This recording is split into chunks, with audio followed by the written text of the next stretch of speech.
तेग बहादुर सिमरिए कर नाउ नित आवे ताए। तेग बहादुर सिमरिए कर नाउ नित आवे ताए। ਸਤਨਾਮ ਧੰਨ ਵਾਹਿਗੁਰੂ ਜੀ। ਕਿਰਪਾ ਕਰਹੁ ਦੀਨ ਕੇ ਦਾਤੇ, ਮੇਰਾ ਗੁਣ ਅਵਗੁਣ ਨਾ ਵਿਚਾਰੋ ਕੋਈ। ਮਾਟੀ ਕਾ ਕਿਆ ਧੋਪੈ ਸੁਆਮੀ, ਮਾਨਸ ਕੀ ਗਤ ਏਹੀ। ਜੋ ਹਮਰੀ ਬਿਦ ਹੋਤੀ ਮੇਰਾ ਸਤਿਗੁਰਾ, ਸਾ ਬਿਦ ਤੁਮ ਹਰ ਜਾਨਹੁ ਆਪੇ। ਹਮ ਰੁਲਤੇ ਫਿਰਤੇ ਕੋਈ ਬਾਤ ਨਾ ਪੁੱਛਤਾ, ਗੁਰ ਸਤਿਗੁਰ ਸੰਗ ਕੀਰੇ ਹਮ ਥਾਪੇ। ਧੰਨ ਧੰਨ ਗੁਰੂ ਨਾਨਕ ਜਿਨ ਕੇਰਾ, ਜਿਤ ਮਿਲਿਆ ਚੁਕੈ ਸਭ ਸੋਗ ਸੰਤਾਪੇ। ਪਰਮ ਸਨਮਾਨਯੋਗ ਜੁਗੋ ਜੁਗ ਅਟਲ ਤਖਤ ਚਵਰ ਛਤਰ ਦੇ ਮਾਲਕ ਸਤਿਗੁਰੂ ਧੰਨ ਗੁਰੂ ਗ੍ਰੰਥ ਸਾਹਿਬ ਮਹਾਰਾਜ ਪਾਤਸ਼ਾਹ ਜੀ ਦੀ ਪਾਵਨ ਪਵਿੱਤਰ ਹਜ਼ੂਰੀ ਅੰਦਰ ਤੇਗ ਬਹਾਦਰ ਸਿਮਰਿਆ ਕਰ ਨਾਉ ਨਿਧ ਆਵੇ ਧਾਏ, ਸਭ ਥਾਈ ਹੋਏ ਸਹਾਏ।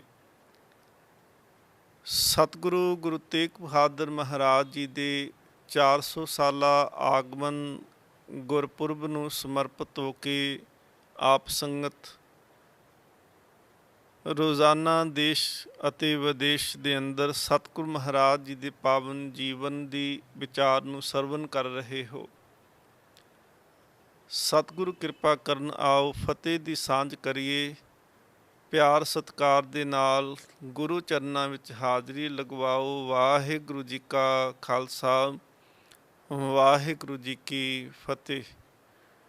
ਧੰਨ ਗੁਰੂ ਤੇਗ ਬਹਾਦਰ ਮਹਾਰਾਜ ਪਾਤਸ਼ਾਹ ਜੀ ਨੇ ਜਗਤ ਜਲੰਦੇ ਨੂੰ ਠਾਰਨ ਦੇ ਵਾਸਤੇ ਜਿਹੜੇ ਮਨ ਦੇ ਵਿੱਚ ਭਾਵਨਾ ਲੈ ਕਰਕੇ ਸਤਿਗੁਰੂ ਮਹਾਰਾਜ ਜੀ ਦੇ ਦਰਸ਼ਨਾਂ ਦੇ ਵਾਸਤੇ ਤਰਸਦੇ ਸਨ, ਉਹਨਾਂ ਦੀ ਪਿਆਸ ਬੁਝਾਉਣ ਵਾਸਤੇ ਸਤਿਗੁਰੂ ਮਹਾਰਾਜ ਜੀ ਨੇ ਜਗਤ ਯਾਤਰਾ ਪ੍ਰਾਰੰਭ ਕੀਤੀ।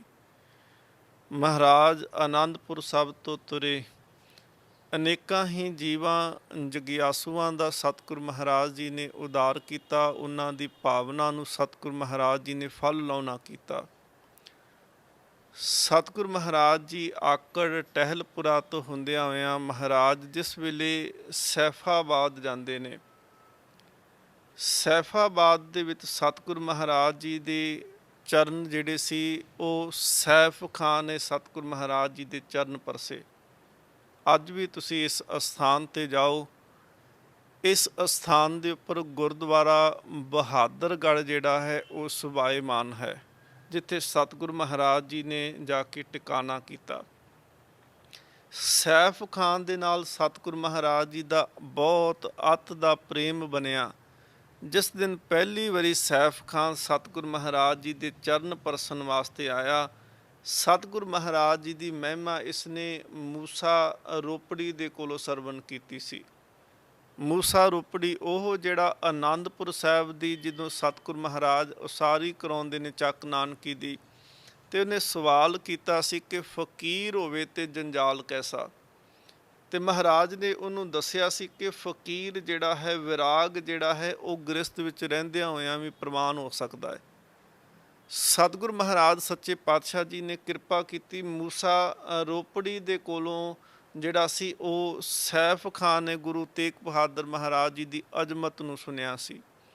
ਉਸ ਵੇਲੇ ਦਾ ਇੱਕ ਕਾਰਵਾਂ ਬਣ ਚੁੱਕਿਆ ਸੀ ਕਿ ਪੀਰ ਭੀਖਨ ਸ਼ਾਹ, ਠਸਕੇ ਵਾਲਾ ਪੀਰ, ਇਹ ਸੈਫ ਖਾਨ ਜਿਹੜਾ ਸੀ ਤੇ ਮੂਸਾ ਰੋਪੜੀ, ਇਹ ਇਹਨਾਂ ਦਾ ਇੱਕ ਕਾਫਲਾ, ਇੱਕ ਵੱਖਰੀ ਮਜਲਿਸ ਬਣ ਚੁੱਕੀ ਸੀ।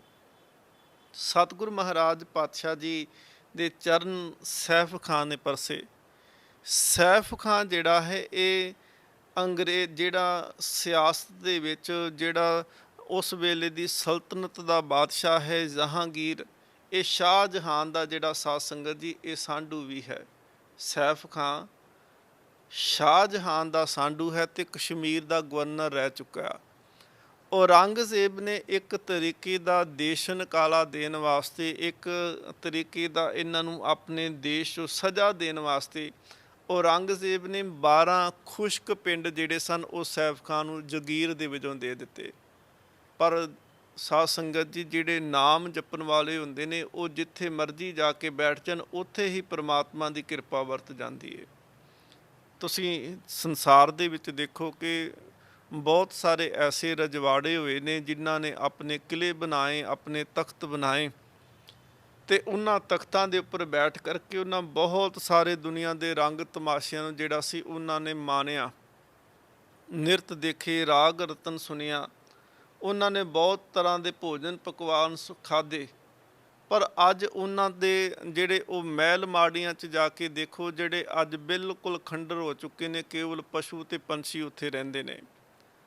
ਪਰ ਧੰਨ ਗੁਰੂ ਨਾਨਕ ਦੇਵ ਮਹਾਰਾਜ ਪਾਤਸ਼ਾਹ ਜੀ ਨੇ ਜੰਗਲਾਂ ਦੇ ਵਿੱਚ ਜਾ ਕੇ ਚਰਨ ਪਾਏ। ਸਤਿਗੁਰ ਮਹਾਰਾਜ ਉਜਾੜਾਂ ਦੇ ਵਿੱਚ ਜਾ ਕੇ ਬੈਠ ਗਏ। ਜਿੱਥੇ ਜਿੱਥੇ ਵੀ ਗੁਰੂ ਨਾਨਕ ਦੇਵ ਮਹਾਰਾਜ ਜਾਂ 10 ਗੁਰੂ ਸਾਹਿਬਾਨਾਂ ਨੇ ਚਰਨ ਪਾਏ, ਉਹ ਧਰਤੀ ਜਿਹੜੀ ਸੀ ਅੱਜ ਪੂਜਨਯੋਗ ਹੋ ਗਈ। ਅਸੀਂ ਬਾਣੀ ਦੇ ਵਿੱਚੋਂ ਦਰਸ਼ਨ ਕਰਦੇ ਹਾਂ। ਸਤਿਗੁਰ ਮਹਾਰਾਜ ਜੀ ਦੇ ਬਚਨ ਨੇ, ਜਿੱਥੇ ਜਾਏ ਬਹੇ ਮੇਰਾ ਸਤਿਗੁਰੂ, ਸੋ ਥਾਨ ਸੁਹਾਵਾ ਰਾਮ ਰਾਜੇ। ਜਿੱਥੇ ਬੰਦਗੀ ਕਰਨ ਵਾਲਾ ਚਲੇ ਜਾਂਦਾ ਹੈ ਉਹ ਤੀਰਥ ਬਣ ਜਾਂਦਾ ਹੈ। ਇੱਕ ਵਿਦਵਾਨ ਨੇ ਤੀਰਥ ਦੇ ਅਰਥ ਕੀਤੇ। ਉਹ ਕਹਿਣ ਲੱਗਾ ਕਿ ਜਿੱਥੇ ਕਿਸੇ ਨਾਮ ਜਪਣ ਵਾਲੇ ਦਾ ਆਗਮਨ ਹੁੰਦਾ ਹੈ, ਜਿਵੇਂ ਸਤਿਗੁਰੂ ਗੁਰੂ ਨਾਨਕ ਦੇਵ ਮਹਾਰਾਜ ਤੋਂ ਪਹਿਲਾਂ ਵੀ ਤੇ ਤਲਵੰਡੀ ਰਾਏ ਭੋਏ ਦੀ ਮੌਜੂਦ ਸੀ, ਪਰ ਗੁਰੂ ਨਾਨਕ ਦੇਵ ਮਹਾਰਾਜ ਜੀ ਦੇ ਪ੍ਰਗਟ ਹੋਣ ਤੋਂ ਬਾਅਦ ਵਿੱਚ ਉਹ ਤਲਵੰਡੀ ਜਿਹੜੀ ਹੈ ਉਹ ਨਨਕਾਣਾ ਸਾਹਿਬ ਹੋ ਗਈ।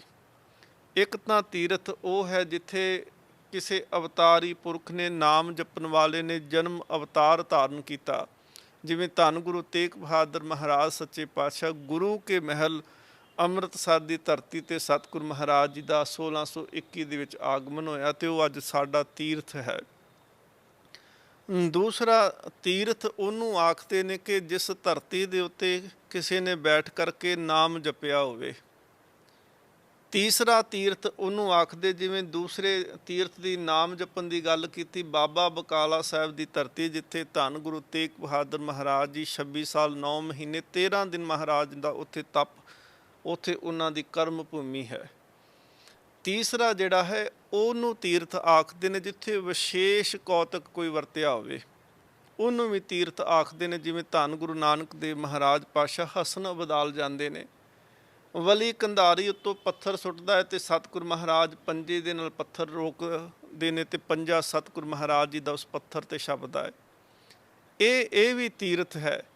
ਤੇ ਚੌਥਾ ਤੀਰਥ ਵਿਦਵਾਨ ਕਹਿੰਦੇ ਨੇ ਕਿ ਜਿੱਥੇ ਨਾਮ ਜਪਣ ਵਾਲੇ ਨੇ ਅੰਤਮ ਸਵਾਸ ਲਏ ਹੋਏ ਹੋਣ, ਪ੍ਰਾਣ ਤਿਆਗੇ ਹੋਣ, ਆਪਣੇ ਜੀਵਨ ਦੀਆਂ ਅੰਤਮ ਘੜੀਆਂ ਨੂੰ ਜਿਹੜਾ ਸੀ ਉੱਥੇ ਬਤੀਤ ਕੀਤਾ। ਜਿਵੇਂ ਧੰਨ ਗੁਰੂ ਤੇਗ ਬਹਾਦਰ ਮਹਾਰਾਜ ਚਾਂਦਨੀ ਚੌਂਕ ਦਿੱਲੀ ਦੇ ਵਿੱਚ ਸ਼ਹੀਦ ਹੁੰਦੇ ਨੇ, ਜਿਵੇਂ ਸਤਿਗੁਰੂ ਸੱਚੇ ਪਾਤਸ਼ਾਹ ਧੰਨ ਗੁਰੂ ਨਾਨਕ ਦੇਵ ਮਹਾਰਾਜ ਕਰਤਾਰਪੁਰ ਸਾਹਿਬ ਦੀ ਧਰਤੀ ਦੇ ਉੱਤੇ ਜੋਤੀ ਜੋਤ ਸਮਾਉਂਦੇ ਨੇ, ਤੇ ਉਹ ਵੀ ਸਾਡਾ ਤੀਰਥ ਹੈ। ਸਤਿਗੁਰ ਮਹਾਰਾਜ ਪਾਤਸ਼ਾਹ ਜੀ ਇਹ ਜਦੋਂ ਜਾਂਦੇ ਨੇ, ਸੈਫਾਬਾਦ ਜਾਂਦੇ ਨੇ, ਤੇ ਸੈਫ ਖਾਂ ਸਤਿਗੁਰ ਮਹਾਰਾਜ ਨੂੰ ਲੈਣ ਵਾਸਤੇ ਆਇਆ। ਇਹ ਉਹ ਧਰਤੀ ਸੀ ਜਿਹਨੂੰ ਖੁਸ਼ਕ ਧਰਤੀ ਕਿਹਾ ਜਾਂਦਾ ਸੀ, ਤੇ 12 ਪਿੰਡਾਂ ਦੀ ਜ਼ਗੀਰ ਜਿਹੜੀ ਸੀ ਉਹ ਸੈਫਾਬਾਦ ਨੂੰ, ਸੈਫ ਖਾਨ ਨੂੰ ਦਿੱਤੀ ਗਈ ਔਰੰਗਜ਼ੇਬ ਦੇ ਵੱਲੋਂ। ਪਰ ਉਹਦੀ ਬੰਦਗੀ, ਉਹਦੀ ਮਿਹਨਤ ਤੇ ਪਰਮਾਤਮਾ ਦੀ ਕਿਰਪਾ ਇੰਨੀ ਵਰਤੀ ਕਿ ਉਹ ਧਰਤੀ ਜਿਹਨੂੰ ਖੁਸ਼ਕ ਧਰਤੀ ਕਿਹਾ ਗਿਆ ਸੀ, ਉਸ ਧਰਤੀ ਦੇ ਉੱਤੇ ਵੀ ਪਰਮਾਤਮਾ ਦੀ ਕਿਰਪਾ ਵਰਤੀ, ਉਹ ਵੀ ਹਰੀ ਤੇ ਭਰੀ ਹੋ ਗਈ। ਸਤਿਗੁਰ ਮਹਾਰਾਜ ਨੂੰ ਜਦੋਂ ਸੈਫ ਖਾਂ ਲੈਣ ਵਾਸਤੇ ਆਇਆ ਤੇ ਆਪ ਸਤਿਗੁਰ ਮਹਾਰਾਜ ਜੀ ਦੀ ਘੋੜੇ ਦੀ ਰਕਾਬ ਫੜ ਕੇ ਨਾਲ ਤੁਰਦਾ ਏ। ਆਪ ਪੈਦਲ ਨਾਲ ਤੁਰਿਆ ਤੇ ਸਤਿਗੁਰ ਮਹਾਰਾਜ ਪਾਤਸ਼ਾਹ ਜੀ ਦੇ ਘੋੜੇ ਤੇ ਸਵਾਰ ਤੇ ਮਹਾਰਾਜ ਜੀ ਦੇ ਨਾਲ ਨਾਲ ਤੁਰਦਾ ਗਿਆ, ਆਪਣੇ ਘਰ ਆਪਣੇ ਮਹਿਲਾਂ ਦੇ ਵਿੱਚ ਲੈ ਕੇ ਜਾਂਦਾ ਹੈ। ਧੰਨ ਗੁਰੂ ਤੇਗ ਬਹਾਦਰ ਮਹਾਰਾਜ ਪਾਤਸ਼ਾਹ ਜਦੋਂ ਇਹਦੇ ਮਹਿਲ ਦੇ ਵਿੱਚ ਗਏ ਤੇ ਉਹ ਮਹਿਲ ਜਿਹੜੇ ਸੀ ਕਿਲ੍ਹਾ ਨੂੰਮਾਂ ਬਣੇ ਹੋਏ ਸੀ। ਸਤਿਗੁਰ ਮਹਾਰਾਜ ਜੀ ਨੇ ਸਵਾਲ ਕੀਤਾ, ਕਹਿਣ ਲੱਗੇ ਸੈਫ ਖਾਂ, ਇਹ ਮਹਿਲ ਨਹੀਂ ਬਣਾਏ, ਇਹ ਕਿਲ੍ਹਾ ਕਿਉਂ ਬਣਾ ਕੇ ਰੱਖਿਆ ਹੈ? ਉਹਨੇ ਬੇਨਤੀ ਕੀਤੀ, ਮਹਾਰਾਜ ਪਾਤਸ਼ਾਹ ਜੀ, ਜਦੋਂ ਮੈਂ ਇਸ ਧਰਤੀ ਦੇ ਉੱਤੇ ਆਇਆ ਤੇ ਮੈਂ ਇੱਥੇ ਇੱਕ ਭੇਡ ਦੇਖੀ, ਇੱਕ ਭੇਡ ਨੂੰ ਦੇਖਿਆ ਤੇ ਉਹ ਜਿਹੜੀ ਭੇਡ ਸੀ ਉਹ ਬਘਿਆੜਾਂ ਦੇ ਨਾਲ ਲੜਦੀ ਪਈ ਸੀ। ਉਹਨੇ ਇੰਨਾ ਇੱਥੇ ਉਹ ਜੂਝੀ, ਬਘਿਆੜ ਜਿਹੜੇ ਸੀ ਉਹਨੂੰ ਮਾਰਨਾ, ਉਹਨੂੰ ਖਤਮ ਕਰਨਾ, ਉਹਨੂੰ ਖਾਣਾ ਚਾਹੁੰਦੇ ਸੀ, ਪਰ ਉਹਦੇ ਅੱਗੇ ਉਹ ਟਿਕ ਨਾ ਸਕੇ, ਉਹਨਾਂ ਨੂੰ ਭੱਜਣਾ ਪਿਆ ਤੇ ਭੇਡ ਜਿਹੜੀ ਸੀ ਉਹ ਬਿਲਕੁਲ ਸੁਤੰਤਰ ਇਸ ਥਾਂ 'ਤੇ ਵਿਚਰੀ। ਤੇ ਮਹਾਰਾਜ ਮੈਨੂੰ ਮਹਿਸੂਸ ਹੋਇਆ ਕਿ ਇਹ ਧਰਤੀ ਜਿਹੜੀ ਹੈ ਸ਼ਕਤੀਸ਼ਾਲੀ ਹੈ, ਬਹਾਦਰ ਧਰਤੀ ਹੈ। ਇੱਥੇ ਭੇਡ ਵੀ ਬਘਿਆੜਾਂ ਦੇ ਨਾਲ ਲੜਦੀ ਪਈ ਹੈ, ਇਸ ਕਰਕੇ ਇੱਥੇ ਮਹਿਲ ਨਹੀਂ, ਇੱਥੇ ਕਿਲ੍ਹਾ ਬਣਾਉਣਾ ਚਾਹੀਦਾ ਹੈ। ਮਹਾਰਾਜ ਕਿਲ੍ਹੇ ਦੇ ਅੰਦਰ ਦਾਖਲ ਹੁੰਦੇ ਨੇ ਤੇ ਸਤਿਗੁਰ ਮਹਾਰਾਜ ਕੀ ਦੇਖਦੇ ਆ ਕਿ ਕਿਲ੍ਹੇ ਦੇ ਇੱਕ ਪਾਸੇ ਗੁਰਦੁਆਰਾ ਬਣਿਆ ਤੇ ਦੂਸਰੇ ਪਾਸੇ ਮਸੀਤ ਬਣੀ। ਤੇ ਸਤਿਗੁਰ ਮਹਾਰਾਜ ਕਹਿੰਦੇ ਨੇ, ਸੈਫ ਖਾਂ, ਇੱਕ ਪਾਸੇ ਕਿਲ੍ਹਾ ਤੇ ਦੂਸਰੇ ਪਾਸੇ ਮਸੀਤ, ਇਹਦਾ ਕੀ ਕਾਰਨ? ਇਹ ਮਸੀਤ ਕਿਸ ਵਾਸਤੇ ਤੇ ਇਹ ਗੁਰਦੁਆਰਾ ਕਿਸ ਵਾਸਤੇ? ਸਤਿਗੁਰ ਮਹਾਰਾਜ ਪਾਤਸ਼ਾਹ ਨੂੰ ਕਹਿੰਦਾ, ਮਹਾਰਾਜ ਮੈਂ ਮੁਸਲਮਾਨ ਹਾਂ, ਇਸ ਕਰਕੇ ਮੈਂ ਮਸੀਤ ਦੇ ਵਿੱਚ ਨਮਾਜ਼ ਪੜ੍ਹਦਾ, ਬੰਦਗੀ ਕਰਦਾ ਹੈ। ਤੇ ਮਹਾਰਾਜ ਕਹਿੰਦੇ ਫਿਰ ਇਹ ਧਰਮਸ਼ਾਲਾ, ਇਹ ਗੁਰਦੁਆਰਾ ਕਿਉਂ? ਕਹਿਣ ਲੱਗਾ, ਮਹਾਰਾਜ ਇਹ ਆਪ ਜੀ ਦੇ ਵਾਸਤੇ, ਕਿਉਂਕਿ ਆਪ ਸਿੱਖਾਂ ਦੇ ਗੁਰੂ ਹੋ। ਸਤਿਗੁਰ ਮਹਾਰਾਜ ਪਾਤਸ਼ਾਹ ਹੱਸ ਕੇ ਮੁਸਕਰਾ ਕੇ ਆਖਦੇ ਨੇ, ਸੈਫ ਖਾਂ, ਅਸੀਂ ਤਾਂ ਮਸੀਤ ਦੇ ਵਿੱਚ ਵੀ ਬੈਠ ਕੇ ਰੱਬ ਨੂੰ ਯਾਦ ਕਰ ਸਕਦੇ ਸੀ, ਇਹ ਵੱਖਰਾ ਬਣਾਉਣ ਦੀ ਕੀ ਲੋੜ?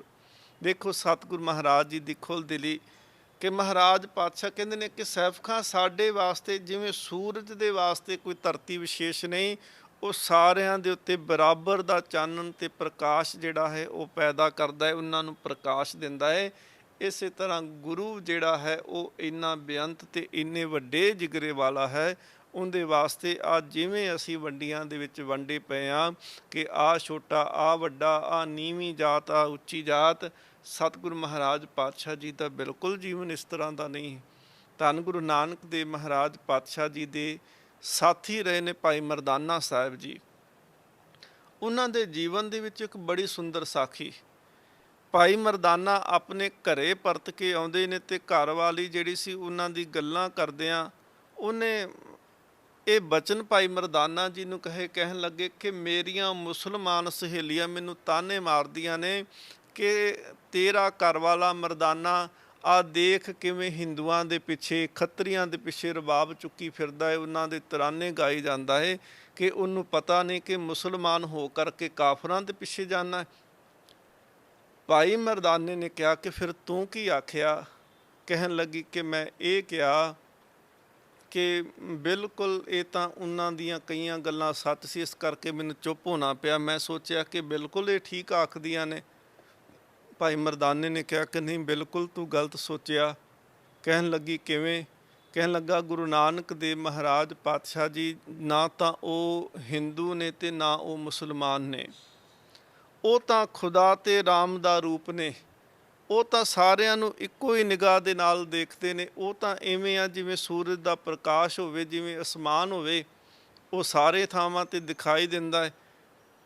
ਭਾਈ ਮਰਦਾਨਾ ਸਾਹਿਬ ਜੀ ਦੀ ਘਰਵਾਲੀ ਨੇ ਆਖਿਆ ਕਿ ਫਿਰ ਇਹ ਦੱਸੋ ਕਿ ਉਹ ਖੱਤਰੀ ਭੂਸ਼ਣ ਹੋਣ ਦੇ ਕਰਕੇ ਬੇਦੀ ਭੂਸ਼ਣ ਹੈ, ਉੱਚੀ ਜਾਤ ਵਾਲਾ ਹੈ, ਤੇ ਸਾਡੇ ਮਰਾਸੀਆਂ ਦੇ ਘਰ ਦੇ ਵਿੱਚ ਕਦੀ ਆਇਆ? ਬਿਲਕੁਲ ਅੱਜ ਤੱਕ ਨਹੀਂ ਆਇਆ। ਅੱਜ ਤੱਕ ਤੇ ਉਹਨੇ ਸਾਡੇ ਘਰ ਦੇ ਵਿੱਚ ਆ ਕੇ ਭੋਜਨ ਤੱਕ ਨਹੀਂ ਛਕਿਆ। ਸਤਿਗੁਰੂ ਮਹਾਰਾਜ ਪਾਤਸ਼ਾਹ ਜੀ ਤੇ ਭਾਈ ਮਰਦਾਨੇ ਨੂੰ ਭਰੋਸਾ ਇਤਨਾ, ਉਹਨੇ ਕਿਹਾ ਕਿ ਦੇਖ ਭਗਵਾਨੇ, ਘਰ ਦੇ ਵਿੱਚ ਜੋ ਵੀ ਕੁਝ ਆ ਨਾ, ਅੱਜ ਤੋਂ ਬਿਨਾਂ ਮੈਂ ਬਾਬੇ ਨਾਨਕ ਨੂੰ ਹੁਣੇ ਲੈ ਕਰਕੇ ਆਉਣਾ ਤੇ ਸਾਡੇ ਘਰ ਦੇ ਵਿੱਚ ਪ੍ਰਸ਼ਾਦਾ ਛਕਣਾ ਹੈ। ਨਾਲ ਇਹ ਵੀ ਬਚਨ ਕਹਿ ਦਿੱਤੇ ਕਿ ਜੇਕਰ ਨਾ ਆਇਆ ਤੇ ਸਮਝੀ ਫਿਰ ਯਾਰੀ ਟੁੱਟੀ, ਪਰ ਇਹ ਵੀ ਨਾਲ ਬਚਨ ਕਹਿ ਦਿੱਤੇ, ਕਹਿੰਦੇ ਬਾਬੇ ਨਾਨਕ ਨੇ ਯਾਰੀ ਟੁੱਟਣ ਨਹੀਂ ਦੇਣੀ। ਜਦੋਂ ਘਰੋਂ ਇਹ ਕਹਿ ਕੇ ਤੇ ਬਾਹਰ ਨੂੰ ਭਾਈ ਮਰਦਾਨੇ ਨਿਕਲੇ ਤੇ ਮਨ ਦੇ ਵਿੱਚ ਸੋਚਦੇ ਨੇ ਕਿ ਜੇਕਰ ਬਾਬਾ ਨਾਨਕ ਮੇਰੇ ਨਾਲ ਚੱਲ ਕੇ ਨਾ ਆਇਆ, ਮੇਰੀ ਤਾਂ ਹਾਨੀ ਹੋ ਜਾਏਗੀ ਤੇ ਮੈਂ ਆਪਣੀ ਘਰਵਾਲੀ ਆਪਣੇ ਪਰਿਵਾਰ ਦੇ ਅੱਗੇ ਜਿਹੜਾ ਹੈ ਅੱਖਾਂ ਨੀਵੀਆਂ ਕਰ ਬੈਠਾਂਗਾ। 200 ਕੁ ਕਦਮ ਕਹਿੰਦੇ ਸਾਖੀਕਾਰ ਕਹਿੰਦਾ ਚੱਲਿਆ ਹੋਣਾ ਭਾਈ ਮਰਦਾਨਾ, ਅੱਗੇ ਗੁਰੂ ਨਾਨਕ ਦੇਵ ਮਹਾਰਾਜ ਤੁਰੇ ਆਉਂਦੇ ਮਿਲੇ। ਭਾਈ ਮਰਦਾਨਾ ਪੁੱਛਦਾ ਹੈ ਕਿ ਮਹਾਰਾਜ ਆਪ ਜੀ ਕਿੱਧਰ ਚੱਲੇ? ਤੇ ਸਤਿਗੁਰ ਮਹਾਰਾਜ ਪਾਤਸ਼ਾਹ ਕਹਿੰਦੇ ਮੇਰੇ ਮਨ ਦੇ ਵਿੱਚ ਅੱਜ ਸਵੇਰ ਤੋਂ ਇਹ ਖਿਆਲ ਆਉਂਦਾ ਸੀ ਕਿ ਅੱਜ ਮਰਦਾਨੇ ਦੇ ਘਰੇ ਚੱਲਦੇ ਹਾਂ, ਅੱਜ ਦੁਪਹਿਰ ਦਾ ਪ੍ਰਸ਼ਾਦਾ ਮਰਦਾਨੇ ਦੇ ਘਰੋਂ ਛਕ ਕੇ ਆਉਣਾ। ਤੇ ਭਾਈ ਮਰਦਾਨੇ ਦੀਆਂ ਅੱਖਾਂ ਅਥਰੂਆਂ ਦੇ ਨਾਲ ਭਰ ਆਈਆਂ, ਸੇਜ਼ਲ ਹੋ ਗਈਆਂ। ਗੁਰੂ ਨਾਨਕ ਦੇਵ ਮਹਾਰਾਜ ਜੀ ਦੇ ਚਰਨਾਂ ਤੇ ਸੀਸ ਰੱਖਿਆ, ਕਹਿਣ ਲੱਗਾ ਮਹਾਰਾਜ ਤੂੰ ਤੇ ਇੰਨਾ ਕਿਰਪਾਲੂ ਏ ਕਿ ਸਾਡੇ ਮਨ ਦੇ ਵਿੱਚ ਜੇ ਇੱਕ ਅੱਧਾ ਸ਼ੰਕਾ ਆਉਣ ਲੱਗਦਾ ਹੈ ਤੇ ਤੂੰ ਉਹ ਸ਼ੰਕਾ ਵੀ ਨਿਵਰਤ ਕਰਨ ਵਾਸਤੇ ਆਪ ਤੁਰ ਕੇ ਆ ਜਾਂਦਾ ਹੈ। ਧੰਨ ਗੁਰੂ ਤੇਗ ਬਹਾਦਰ ਮਹਾਰਾਜ ਪਾਤਸ਼ਾਹ ਜੀ, ਉਹਨਾਂ ਦੀ ਵਿਸ਼ਾਲਤਾ ਸੀ। ਮਹਾਰਾਜ ਕਹਿੰਦੇ ਨੇ ਸੈਫ ਖਾਂ ਅਸੀਂ ਤਾਂ ਪ੍ਰੇਮ ਦੇ ਘਰ ਦੇ ਵਿੱਚ ਟਿਕਣਾ ਹੈ, ਨਾ ਤੇ ਬਾਹਰੀ ਇਮਾਰਤਾਂ ਸਾਡੇ ਵਾਸਤੇ ਕੋਈ ਵੱਖਰਾ ਦਰਜਾ ਰੱਖਦੀਆਂ ਨੇ। ਭਾਵੇਂ ਤੂੰ ਗੁਰਦੁਆਰਾ ਧਰਮਸ਼ਾਲਾ ਨਾਮ ਹੀ ਬਣਾਇਆ ਹੁੰਦਾ ਤੇ ਅਸੀਂ ਇਸ ਮਸੀਤ ਦੇ ਵਿੱਚ ਆ ਕੇ ਵੀ ਟਿਕ ਸਕਦੇ ਸੀ।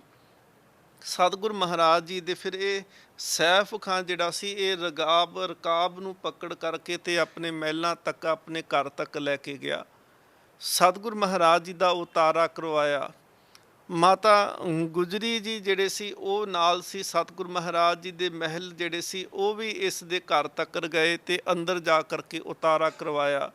ਸੈਫ ਖਾਂ ਦੀ ਘਰਵਾਲੀ ਨੇ ਸਤਿਗੁਰ ਮਹਾਰਾਜ ਜੀ ਦੇ ਮਹਿਲਾਂ ਨੂੰ, ਧੰਨ ਮਾਤਾ ਗੁਜਰੀ ਜੀ ਨੂੰ, ਮਾਤਾ ਨਾਨਕੀ ਜੀ ਨੂੰ ਨਮਸਕਾਰ ਕੀਤੀ।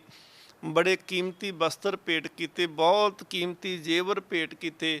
ਸਤਿਗੁਰ ਸੱਚੇ ਪਾਤਸ਼ਾਹ ਮਹਾਰਾਜ ਉਹਨਾਂ ਦੀ ਕਿਰਪਾ ਵਰਤੀ। ਸੈਫ ਖਾਂ ਜਿਹੜਾ ਸੀ ਇੰਨਾ ਸਤਿਗੁਰ ਮਹਾਰਾਜ ਜੀ ਦੇ ਪਿਆਰ ਦੇ ਵਿੱਚ ਭਿੱਜ ਗਿਆ ਤੇ ਸਤਿਗੁਰ ਮਹਾਰਾਜ ਪਾਤਸ਼ਾਹ ਜੀ ਫਿਰ ਇੱਥੇ 9 ਦਿਨ ਮਹਾਰਾਜ ਜੀ ਇੱਥੇ ਟਿਕਾਣਾ ਕੀਤਾ। 9 ਦਿਨ ਸਤਿਗੁਰ ਮਹਾਰਾਜ ਜੀ ਰੁਕੇ।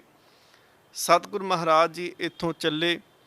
ਇਤਿਹਾਸ ਦੇ ਵਿੱਚ ਮਿਲਦਾ ਹੈ ਕਿ ਗੁਰੂ ਨਾਨਕ ਦੇਵ ਮਹਾਰਾਜ ਤੋਂ ਬਾਅਦ ਵਿੱਚ ਗੁਰੂ ਤੇਗ ਬਹਾਦਰ ਮਹਾਰਾਜ ਨੇ ਲੰਮੀਆਂ ਯਾਤਰਾ ਕੀਤੀਆਂ ਤੇ ਸੈਫ ਖਾਂ ਦੇ ਨਾਲ ਇੰਨੇ ਕੁ ਯਾਰੀ, ਇੰਨਾ ਕੁ ਪ੍ਰੇਮ ਸਤਿਗੁਰ ਮਹਾਰਾਜ ਨੇ ਕੀਤਾ ਕਿ ਮਹਾਰਾਜ ਜੇਕਰ ਦੂਰ ਦਰਾਡੇ ਜਾਂਦੇ, ਕੋਈ ਚੰਗੀ ਉੱਥੋਂ ਦੀ ਵਸਤੂ ਮਿਲਦੀ ਤੇ ਮਹਾਰਾਜ ਜੀ ਸਿੱਖਾਂ ਦੇ ਰਾਹੀਂ ਜਿਹੜੀ ਸੀ ਉਹ ਵਸਤੂ ਸੈਫ ਖਾਂ ਨੂੰ ਜ਼ਰੂਰ ਭੇਜਦੇ।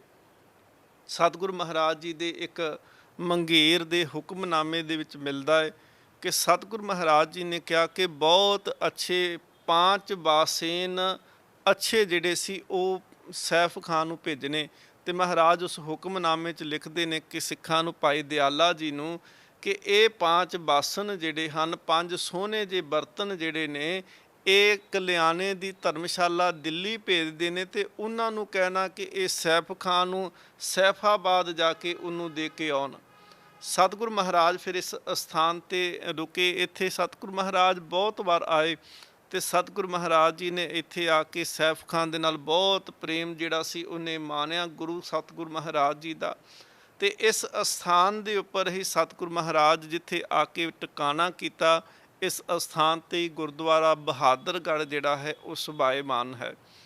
ਇੱਥੋਂ ਸਤਿਗੁਰ ਮਹਾਰਾਜ ਪਾਤਸ਼ਾਹ ਜੀ ਫਿਰ ਪਿੰਡ ਲਹਿਲ ਜਾਂਦੇ ਨੇ। ਲਹਿਲ ਅੱਜ ਪਟਿਆਲੇ ਦੀ ਧਰਤੀ, ਜਿੱਥੇ ਅੱਜ ਗੁਰਦੁਆਰਾ ਦੂਖ ਨਿਵਾਰਨ ਸਾਹਿਬ ਸੁਭਾਏਮਾਨ ਹੈ। ਸਤਿਗੁਰੂ ਸੱਚੇ ਪਾਤਸ਼ਾਹ ਮਹਾਰਾਜ ਜਦੋਂ ਲਹਿਲ ਦੀ ਧਰਤੀ 'ਤੇ ਗਏ, ਸਤਿਗੁਰੂ ਮਹਾਰਾਜ ਨੇ ਇੱਥੇ ਚਰਨ ਪਾਏ। ਇੱਥੇ ਇੱਕ ਮਾਤਾ ਹੈ ਜਿੰਦਾ ਨਾਂ ਇਤਿਹਾਸ ਨੇ ਲਿਖਿਆ ਹੈ ਕਰਮੋਦਈ।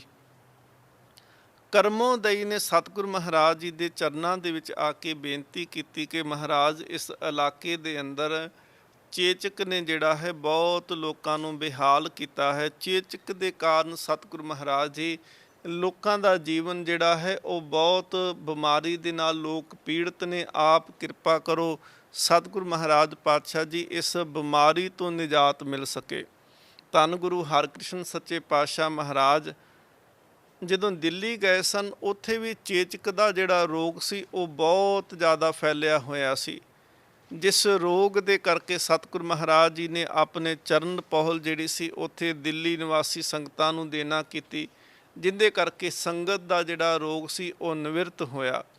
ਧੰਨ ਗੁਰੂ ਤੇਗ ਬਹਾਦਰ ਸੱਚੇ ਪਾਤਸ਼ਾਹ ਮਹਾਰਾਜ ਜਦੋਂ ਲਹਿਲ ਪਿੰਡ ਆਉਂਦੇ ਨੇ ਤੇ ਇਸ ਅਸਥਾਨ ਦੇ ਉੱਤੇ ਕਰਮੋਦਈ ਨੇ ਆ ਕੇ ਬੇਨਤੀ ਕੀਤੀ ਤੇ ਮਹਾਰਾਜ ਜੀ ਨੇ ਬੇਨਤੀ ਪ੍ਰਵਾਨ ਕਰਦਿਆਂ ਆਪਣੀ ਚਰਨ ਧੂੜ ਜਿਹੜੀ ਸੀ ਉਸ ਮਾਈ ਕਰਮੋਦਈ ਨੂੰ ਦੇਣਾ ਕੀਤੀ। ਸਤਿਗੁਰ ਮਹਾਰਾਜ ਪਾਤਸ਼ਾਹ ਜੀ ਨੇ ਉੱਥੇ ਇਸ਼ਨਾਨ ਕਰਵਾਇਆ।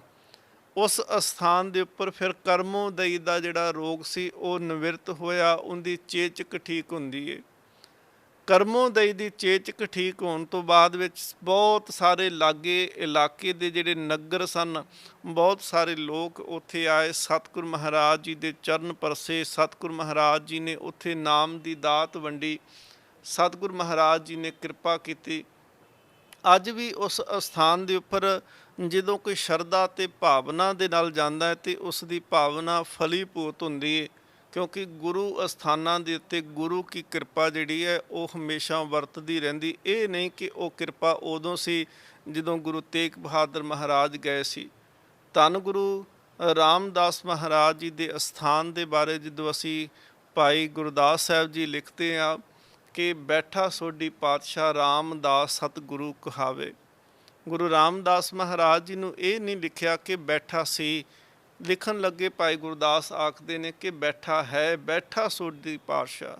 ਸੋਢੀ ਪਾਤਸ਼ਾਹ ਅੱਜ ਵੀ ਉੱਥੇ ਮੌਜੂਦ ਨੇ ਤੇ ਅਸੀਂ ਸਾਧ ਸੰਗਤ ਜੀ ਅੱਜ ਵੀ ਦੇਖਦੇ ਹਾਂ ਕਿ ਹਰਿਮੰਦਰ ਸਾਹਿਬ ਦੀ ਉਹ ਪਾਵਨ ਧਰਤੀ ਹੈ ਕਿ ਜਿੱਥੇ ਅੱਜ ਵੀ ਅਨੇਕਾਂ ਚਮਤਕਾਰ ਹੋ ਜਾਂਦੇ ਨੇ, ਅਨੇਕਾਂ ਭਾਵਨਾ ਨੂੰ ਫਲ ਲੱਗਦੇ ਨੇ, ਕਿਸੇ ਨੂੰ ਨੇਤਰ ਮਿਲ ਜਾਂਦੇ ਨੇ, ਕਿਸੇ ਨੂੰ ਚੱਲਣ ਦੀ ਤਾਕਤ ਸਤਿਗੁਰ ਮਹਾਰਾਜ ਦੇ ਦਿੰਦੇ ਨੇ।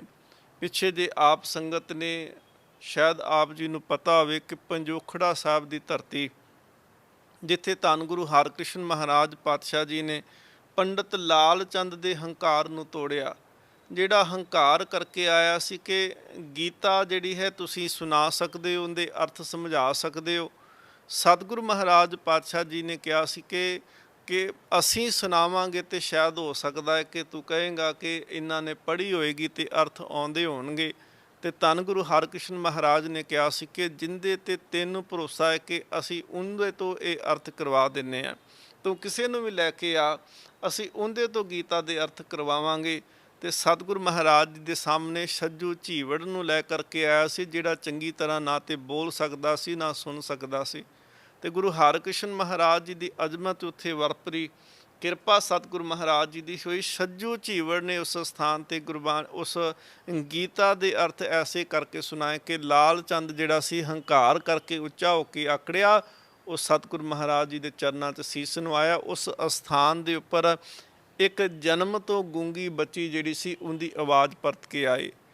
ਸਤਿਗੁਰੂ ਗੁਰੂ ਤੇਗ ਬਹਾਦਰ ਮਹਾਰਾਜ ਪਾਤਸ਼ਾਹ ਜੀ ਲਹਿਲ ਪਿੰਡ, ਜਿੱਥੇ ਅੱਜ ਗੁਰਦੁਆਰਾ ਦੂਖ ਨਿਵਾਰਨ ਸਾਹਿਬ ਸੁਭਾਏਮਾਨ ਹੈ, ਪਟਿਆਲੇ ਦੀ ਧਰਤੀ, ਮਹਾਰਾਜ ਜੀ ਨੇ ਇੱਥੇ ਚਰਨ ਪਾਏ ਤੇ ਸਤਿਗੁਰੂ ਮਹਾਰਾਜ ਜੀ ਦੀ ਚਰਨ ਧੂੜ ਦੇ ਨਾਲ, ਸਤਿਗੁਰੂ ਮਹਾਰਾਜ ਜੀ ਦੀ ਕਿਰਪਾ ਦੇ ਨਾਲ ਉੱਥੇ ਅੱਜ ਵੀ ਰੋਗ ਜਿਹੜੇ ਨੇ ਉਹ ਨਿਵਰਤ ਹੁੰਦੇ ਨੇ। ਲੋਕ ਸ਼ਰਧਾ ਭਾਵਨਾ ਨਾਲ ਜਾ ਕੇ ਉੱਥੇ ਇਸ਼ਨਾਨ ਕਰਦੇ ਨੇ।